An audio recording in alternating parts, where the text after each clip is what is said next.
வணக்கம். நீங்கள் இணைந்து கொள்வது நியூஸ் ஃபர்ஸ்டின் மதிய நேர பிரதான செய்தியுடன். விரிவான செய்திகளுக்கு செல்ல முன்னர் முதலில் இன்றைய தலைப்புச் செய்திகள். பயங்கரவாத தடை சட்டத்தின் கீழ் கைது செய்யப்பட்டு தடுத்து வைக்கப்பட்டுள்ள அரசியல் கைதிகள் 9வது நாளாகவும் உண்ணாவிரதம். கைதிகளை விடுதலை செய்யுமாறு வலியுறுத்தி அவர்களின் உறவினர்கள் கவனஈர்ப்பு போராட்டம். சம்பூரில் அனல்மின் நிலையத்தை அமைக்க வேண்டாம் என வலியுறுத்தி மக்கள் அடையாள உண்ணாவிரதம். நியூஸ் போஸ்டின் மக்கள் சக்தி இல்லங்கள் தோறும் திட்டம் 8வது நாளாகவும் இன்று முன்னெடுப்பு. இனி விரிவான செய்திகள். பயங்கரவாத தடை சட்டத்தின் கீழ் கைது செய்யப்பட்டு தடுத்து வைக்கப்பட்டுள்ள அரசியல் கைதிகள் 9வது நாளாகவும் உண்ணாவிரதத்தில் ஈடுபட்டு வருகின்றனர்.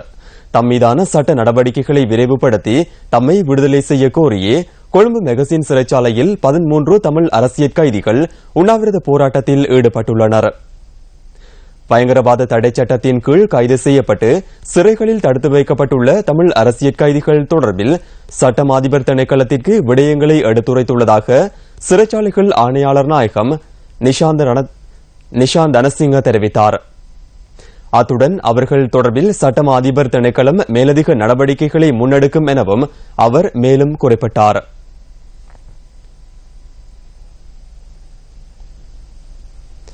சம்பூரில் அனல்மின் நிலையத்தை அமைக்க வேண்டாம் என வலியுறுத்தி மக்கள் அடையாள உண்ணாவிரத போராட்டத்தில் ஈடுபட்டுள்ளனர். கட்டைப்பரிச்சான் பாளையூர் பிள்ளையார் கோவிலுக்கு முன்பாக இந்த அடையாள உண்ணாவிரத போராட்டம் ஆரம்பிக்கப்பட்டதாக எமது பிராந்திய செய்தியாளர் தெரிவித்தார். கூனித்தீவு, கட்டைப்பரிச்சான், சேனையூர், சூடக்குடா, கடற்கரை சேனை ஆகிய பகுதிகளைச் சேர்ந்தவர்கள் இந்த போராட்டத்தில் கலந்து கொண்டிருந்தனர். சம்பூர் அனல்மின் நிலையத்தினால் தமது அன்றாட செயற்பாடுகளுக்கு பாதிப்பு ஏற்படுவதாக மக்கள் தெரிவிக்கின்றனர். எப்படியாவது இதனை பாராளுமன்றத்தில் முன்வைத்து எங்களுடைய பிரச்சனையை முன்வைத்து இதனை எப்படியாவது நிறுத்தி தருமாறு எங்கள் மக்கள் சார்பாக உங்களை பணிவாக கேட்டுக்கொள்கிறோம். இந்திய மீனவர்களால் இலங்கை மீனவர்களுக்கு ஏற்படும் பிரச்சினைகளுக்கு ராஜதந்திர ரீதியில் நடவடிக்கைகளை மேற்கொள்வதற்கு கடற்றொழில் அமைச்சர் மஹிந்த அமரவீர தீர்மானித்துள்ளார்.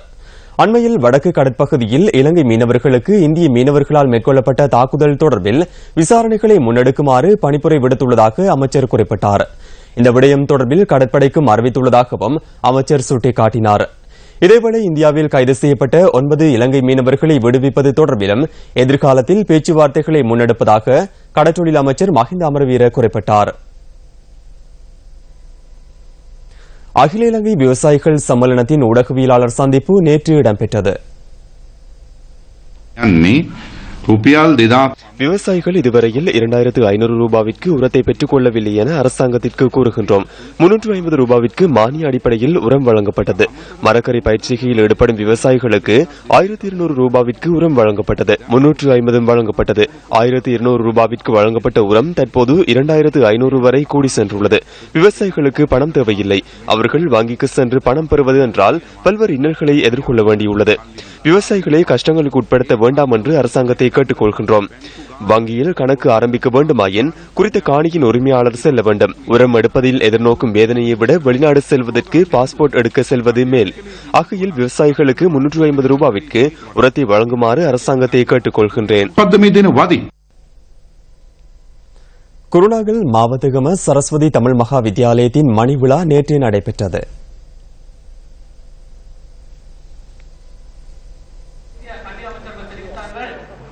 இந்த நிகழ்வின் பிரதம அதிதியாக கல்வி ராஜாங்க அமைச்சர் வி ராதாகிருஷ்ணன் கலந்து கொண்டிருந்தார். நிகழ்வின் போது பாடசாலையின் ஆசிரியர்கள் மற்றும் சிறந்த பெறுபர்களை பெற்ற மாணவர்கள் சான்றிதழ் வழங்கி கௌரவிக்கப்பட்டனர். நிகழ்வில் மாணவர்கள், பெற்றோர் என பலரும் கலந்து கொண்டனர்.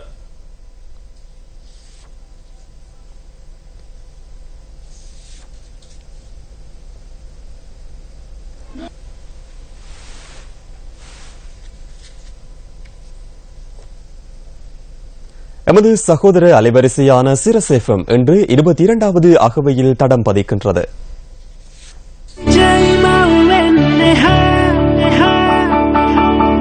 சிரஸ் எஃப்எம்மின் 22வது பிறந்ததின நிகழ்வுகள் தெப்பானம கலையரங்கில் இன்று இடம்பெற்றன. இந்த நிகழ்வில் வரையறுக்கப்பட்ட கேபிட்டல் மகாராஜா நிறுவனத்தின் குழும பணிப்பாளர்கள் மற்றும் சிரச அலைவரிசை பிரதானி கின்ஸ்லி ரத்நாயக்கா உள்ளிட்ட பலரும் கலந்து கொண்டிருந்தனர்.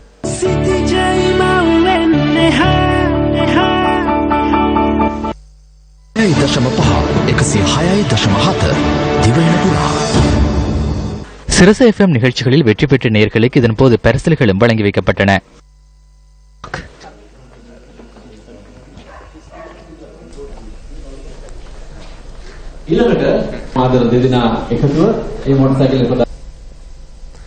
நியூஸ் ஃபர்ஸ்ட் முன்னெடுக்கும் மக்கள் சக்தி இல்லங்கள் தோறும் திட்டத்தின் 8ஆம் நாள் என்றாகும். பொதுமக்களின் பிரச்சினைகளுக்கு நிரந்தர தீர்வு வழங்குவதை நோக்கமாக கொண்டு இந்த திட்டம் முன்னெடுக்கப்படுகின்றது. பேராதனை பல்கலைக்கழகத்தின் ஒத்துழைப்புடன் நியூஸ் ஃபர்ஸ்ட் இந்த திட்டத்தை முன்னெடுக்கின்றது.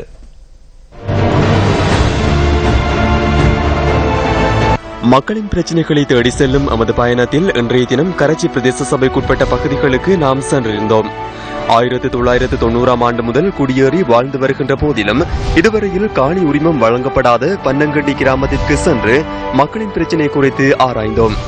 இந்த கிராமத்தில் சுமார் 245 குடும்பங்கள் வாழ்வதுடன் அவர்களுக்கான வீட்டு திட்டமும் அரசாங்கத்தினால் இதுவரை வழங்கப்படாதுள்ளது.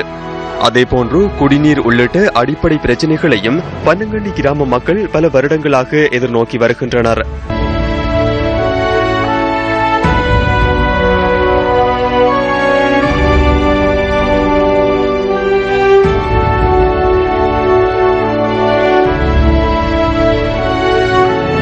பின்தங்கிய கிராமங்களில் உள்ள மக்களின் பிரச்சினைகளை ஆராயும் நியூஸ் ஃபர்ஸ்டின் மக்கள் சக்தி இல்லங்கள் தோறும் திட்டத்தின் வடமாகாணத்திற்கு விஜயம் செய்துள்ள எமது குழுவினர் அடுத்ததாக கிளிநொச்சி மாவட்டத்தின் கரையோர பிரதேசமான செருக்கன் மற்றும் அதனை அண்மித்த குஞ்சிபரந்தன் மற்றும் பரந்தன் ஆகிய பகுதிகளுக்கு சென்றனர்.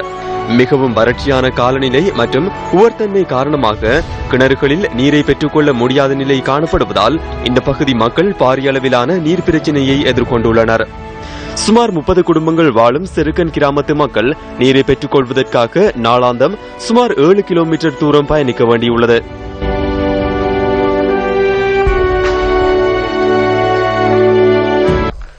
கிளிநொச்சி மாவட்டத்தினுடைய கரையோர பகுதியான செருக்கன் பகுதிக்கு நாங்கள் இன்று வந்திருக்கின்றோம்.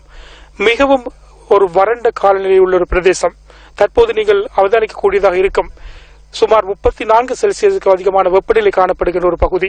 இந்த பகுதியுடைய மக்கள் எதிர்நோக்குகின்ற பிரதான பிரச்சனையாக அவர்களது குடிநீர் பிரச்சனை காணப்படுகின்றது. குடிநீரை பெறுவதற்கு சுமார் 7 கிலோமீட்டர் தூரம் சென்றுதான் அந்த குடிநீரை அவர்கள் பெற வேண்டிய நிலைக்கு தள்ளப்பட்டிருக்கின்றார்கள். உரிய அதிகாரிகளால் இவர்களுக்கான குடிநீர் வழங்கப்பட வேண்டும் என்ற கோரிக்கையை இந்த மக்கள் ஒட்டுமொத்தமாக முன்வைத்திருக்கின்றார்கள். மக்கள் சக்தி இல்லங்கள் தோறும் நிகழ்ச்சிக்காக கிளிநொச்சி செருக்கன் பகுதியிலிருந்து கந்தவேல் மாயூரன். அதனைத் தொடர்ந்து எமது குழுவினர் 1925ஆம் ஆண்டு ஆரம்பிக்கப்பட்ட பரந்தன் அரசினர் தமிழ் கலவன் பாடசாலைக்கு சென்றனர். சுமார் 52 மாணவர்களும் 9 ஆசிரியர்களும் இந்த பாடசாலையில் கற்றல் மற்றும் கற்பித்தல் செயற்பாட்டில் ஈடுபட்டு வருகின்றனர்.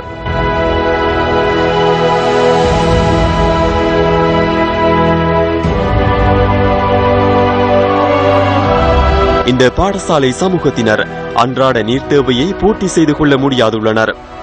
பாடசாலைக்கான நீர் தேவையை பூர்த்தி செய்வதற்கு பல தடவைகள் சம்பந்தப்பட்ட அதிகாரிகளுக்கு கோரிக்கை விடுத்த போதிலும் இதுவரையில் நடவடிக்கை எடுக்கப்படவில்லை என பாடசாலையின் அதிபர் சரவணமுத்து சந்திரராணி தெரிவித்தார். கடந்த காலத்திலே இந்த பிரதேச சபை மூலமும் இந்த பாடசாலைக்கு பவுசர் மூலம் தண்ணி கொண்டு வரப்பட்டது. ஆனால் கடந்த வருடத்திலேந்து பல முறை நான் இது பற்றி வேண்டுகோள் விடுத்த போதும் எமது பாடசாலைக்கான இந்த குடிநீர் பிரச்சனை தீர்ந்தபாடு இல்லை. கடந்த வருடத்திலேந்து நாங்கள் இந்த பாடசாலையை பொறுத்தளவில் உபர்நீர் பிரதேசம் வெளிப்பிரதேசத்திலிருந்து தான் இந்த நீர் எங்களுக்கு கிடைக்க வேண்டும். ஏனென்றால் அயல்ல எந்த இடத்திலும் உவர் நிலம், அந்த வகையிலே அந்த பேரண்ட்ஸ் கூட வெளியிடத்திலேருந்து தான் தங்களோட பாவனைக்கு தண்ணி எடுக்கிறாங்க. அவை இந்த கிராமத்தை பொறுத்தவரையில எங்களுக்கு மிக முக்கியமா தண்ணி பிரச்சனை. அனுராதபுரம் சென்றுள்ள எமது ஒரு குழுவினர் மதவாச்சி ஸ்ரீ சுமானராம விகாரையில் தமது இன்றைய பயணத்தை ஆரம்பித்தனர். இதன்போது குறித்த பகுதியில் காணப்படும் நீர் பிரச்சினைகள் தொடர்பிலும் எமது குழுவினர் கேட்டறிந்தனர்.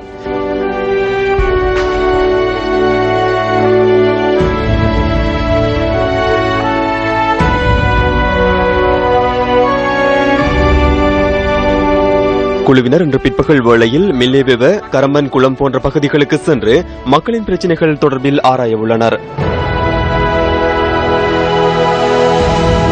சப்ரகமு மாகாணத்தில் உள்ள எமது மற்றொரு குழுவினர் உடவலவ பகுதியில் இன்றைய நியூஸ் ஃபர்ஸ்டின் மக்கள் சக்தி இல்லங்கள் தோறும் நிகழ்ச்சியை ஆரம்பித்தனர். இதன்போது குறித்த பகுதியில் காணப்படும் மக்களின் பிரச்சினைகள் தொடர்பில் எழுத்து மூலமாக பதிவு செய்யப்பட்டது.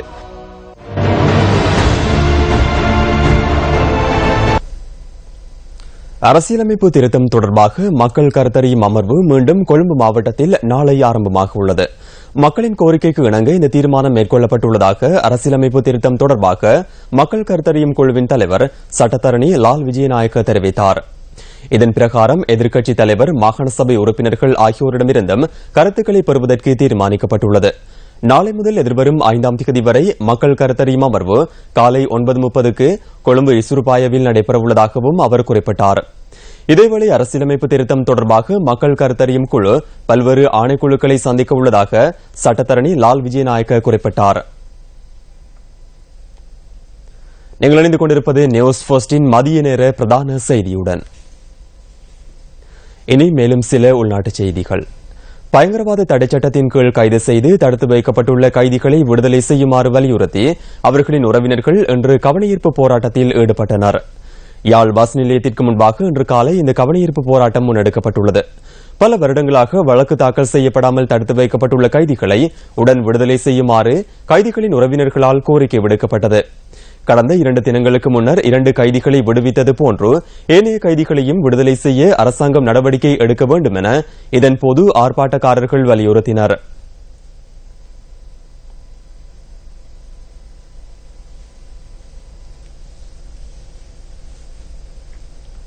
இரண்டொரு கைதிகள் விடுதலை மட்டும் சுட்டிக்காட்டுவது அல்ல, எல்லா கைதிகளையும், குறிப்பாக அநியாயமாக தடுத்து வைக்கப்பட்டிருக்கின்ற எல்லா கைதிகளையும் விடுவிக்க வேண்டும் என்ற எங்களுடைய குரலை ஒலிப்பதற்காகத்தான் இந்த கவன ஈர்ப்பு நிகழ்வை நாங்கள் இங்கே வைத்துக் கொண்டிருக்கின்றோம். சிறைகளில் பாடிக்கொண்டிருக்கின்றார்கள். அவர்களுக்கு நிச்சயமாக தீர்வு வழங்க வேண்டும். வழக்குகள் தண்டனை வழங்கப்பட்ட வழக்குகளை மீள் பரிசீலனை செய்யும்படி ஐநா பரிந்துரைக்கப்பட்டிருக்கிறது. ஆனால் இன்று வரை அந்த பரிந்துரைக்குரிய பரிந்துரைகள் பரிந்துரைக்கப்படுகிறதா என்பது தென்படவில்லை. எனவே இதற்குரிய நியாயமான தீர்வு அவர்களுக்கு வேண்டும்.